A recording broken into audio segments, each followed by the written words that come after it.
Hopefully this time my focus works, because I have tried to record this video 3 times so far. At first it was the lights, then it was the focus.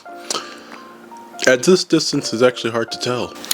Happy holidays to all. I don't know exactly what the holidays have brought, but I have felt and heard that it does not feel like the holidays this come around. So, yeah. Hopefully, with some joy in our hearts, we can actually think about parts of the future, mostly in terms of how we will deal with it, and just hope that that's enough. And with dealing with the future, our technological future and ecological future, had to think of it for a second, is also something to take into account. So here are 5 quick things that we can do to hopefully prevent our old devices from going to the landfill and just becoming more e-waste that we'll have to deal with, if not something that becomes a nuisance later on. So the first thing I have is honestly a very simple idea: taking any old tablet and turning that into a streaming device, almost specifically for a Plex or a Jellyfin server that you might have set up, if not will set up.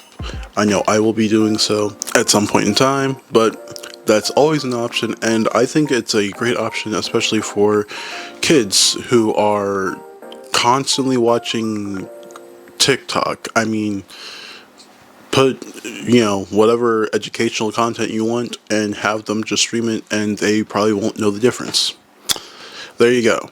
Up next is something I've already implemented, which is using an old laptop or PC of any kind as a guest PC, mostly for, visiting family, friends, whoever may come by, but still a guest PC in and of itself. Which brings me on to the third one, being a television PC, almost exclusively, mostly because I feel like streaming devices based off of Android get old, worn out, and sometimes are just kind of annoying, so might as well try a boost of speed even a little bit with a standard PC. There you go.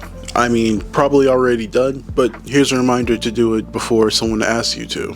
And since we have 3 and 4 out of the way, let's move on to the second option, which is using any old phone as a MP3 player or a video player of any kind for offline viewing. This is my current phone, but still, I have put music on here, and it's, a great option if you just wanted an MP3 player and have old phones that can do it, mostly because it has a headphone jack. I mean, this one doesn't, but hopefully yours does.